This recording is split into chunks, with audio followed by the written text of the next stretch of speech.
चॅनलवर अपडेट राहण्यासाठी लाईक करून सबस्क्राईब करा व बेल आयकॉनवर क्लिक करून ऑल नोटिफिकेशन ऑन करून ताज्या घडामोडी घरबसल्या बघा।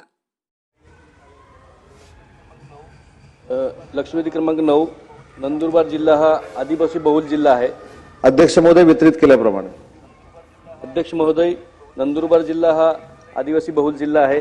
1 जुलै 1998 रोजी या जिल्ह्याची निर्मिती झाली, परंतु जिल्ह्याची निर्मिती झाल्यापासून अद्यापपर्यंत उद्योगधंदे त्या ठिकाणी निर्माण झाले नाही, म्हणून मोठ्या प्रमाणात मतदारसंघातून परराज्य स्थलांतर होत आहे। त्यात सुशिक्षित बेरोजगार, मग कुशल अकुशल रोजगार त्या ठिकाणी स्थलांतर होत आहे आणि मोठ्या प्रमाणात त्यामुळे स्थलांतरामुळे मतदारसंघात दारिद्र्य, बेरोजगारी, कुपोषण आणि दरडोई उत्पन्न अशा अनेक समस्या ऐरणीवर आहेत आणि शासनाकडून त्या ठिकाणी उद्योगधंद्यांसाठी ठोस पावलं न उचलली गेल्याने त्या ठिकाणी शासनाप्रती जनतेमध्ये उदासीनता दिसून येते।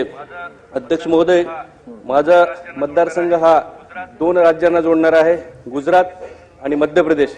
त्या ठिकाणी दळणवळणाची व्यवस्था आहे, सर्वच निकष त्या ठिकाणी लागू आहेत, परंतु अद्यापपर्यंत त्या ठिकाणी उद्योगधंदे निर्माण झाले नाही। माझ्या मतदारसंघात मोठ्या प्रमाणात बागायती शेती आहे साहेब। त्या ठिकाणी केळी, पपई, आमसूल, मिरची, सोयाबीन, हरभरा हे पिकं मोठ्या प्रमाणात घेतली जातात, परंतु त्या ठिकाणी प्रोसेसिंग युनिट नसल्याने त्या ठिकाणी अद्यापपर्यंत विकास झालेला नाही। तर त्या ठिकाणी प्रोसेसिंग युनिटला देखील मोठ्या प्रमाणात वाव आहे। माझी आपल्या माध्यमातून अध्यक्ष महोदयांना विनंती आहे की त्या ठिकाणी शहादा तालुक्यात MIDC स्थापन करावी। मी माननीय मंत्री महोदयांना त्या ठिकाणी कलेक्टर आणि उद्योजक आणि प्रशासनाची बैठक लावायचं पत्र देखील दिलेलं आहे। माननीय मंत्री महोदयांनी मला उत्तरामध्ये त्या ठिकाणी मान्य केलेलं आहे की बैठक लावू, पण बैठक लावून घेतलेली असं उत्तरामध्ये आहे, तर बैठक अद्याप लावलेली नाही। ती बैठक त्या ठिकाणी उद्या लावून घ्यावी। कलेक्टर त्या ठिकाणी कलेक्टर असतील, RO असतील, जिल्ह्याचे जे काही अधिकारी असतील, आपण स्पेसिफिक सांगा ते लगेच उत्तर देतील, तर ती बैठक लावून घ्यावी।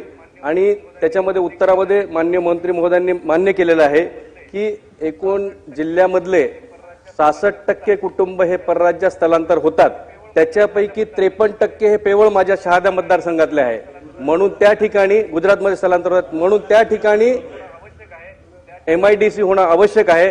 त्या ठिकाणी साधन सामुग्री मोठ्या प्रमाणात आहे, पाण्याची व्यवस्था मोठ्या प्रमाणात आहे। 2 MIDC जिल्ह्यामध्ये आहेत, एक नंदुरबारला आहे, परंतु त्या ठिकाणी पाण्याची व्यवस्था नाही, त्या ठिकाणी पाणी तापवून आणण्याची परिस्थिती आहे।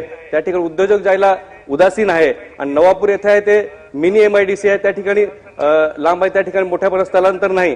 स्थलांतर हे केवळ माझ्या मतदारसंघातलं आहे, म्हणून स्थलांतर थांबावं म्हणून या माझ्या मतदारसंघात शहादा येथे MIDC उभारा अशी माझी आपल्या माध्यमातून उद्योगमंत्री महोदयांना विनंती आहे। त्यांनी त्यात उत्तरामध्ये मान्य देखील केलेलं आहे की शासन स्तरावर त्याची प्रक्रिया सुरू आहे, परंतु लवकरच बैठक लावून याच्यात सकारात्मक निर्णय घ्यावा अशी माझी विनंती। या ठिकाणी आमचे पालकमंत्री महोदय देखील आहेत, तेही ह्या गोष्टीला सकारात्मक आहे, म्हणून माझी स्पेसिफिक विनंती आहे की त्या ठिकाणी MIDC उभारावी। धन्यवाद अध्यक्ष महोदय। अध्यक्ष महोदय, सन्मान्य सदस्यांनी नंदुरबार जिल्ह्यातल्या MIDCच्या संदर्भात या ठिकाणी लक्षवेधी मांडलेली आहे। जे लोकप्रतिनिधी उद्योग विभागाकडे किंवा MIDCची मागणी करतात ते बैठकीला जरी उपस्थित नसले तरी देखील दर 3 महिन्यांना आम्ही आढावा घेत असतो की कुठची MIDC आपल्याला करायची आहे, कुठची MIDC करून आपल्याला रोजगार तिथे उपलब्ध करून द्यायचा आहे। माझ्या स्तरावर माझ्या डिपार्टमेंटची शहादा MIDCच्या बाबतीतली बैठक पूर्ण झालेली आहे। शहादा MIDC स्थापन करण्याचा देखील निर्णय झालेला आहे। ॲक्विजिशन प्रोसिजर तात्काळ आम्ही सुरू करण्याचे निर्देश दिलेले आहेत, तरी सुद्धा सन्मान्य सदस्यांचं समाधान होण्यासाठी या बैठकीचं आयोजन माझ्याकडनं नक्की केलं जाईल। परंतु योगेशजी आता जे इथं आहेत, योगेशजी मला आनंद वाटतो सांगायला की सुरतच्या बाउंड्रीवर ही सगळी गावं वसलेली आहेत आणि आता सुरतला जाण्याचा ओघ जो होता तो थोडाफार कमी करण्यामध्ये आम्ही यशस्वी झालोय। सुरतचे टेक्सटाईलचे प्रकल्प हे आता नंदुरबारमध्ये येत आहेत आणि त्या 1000 कोटीच्या प्रकल्पाचं मी स्वतः जाऊन तिथं भूमिपूजन करून आलोय।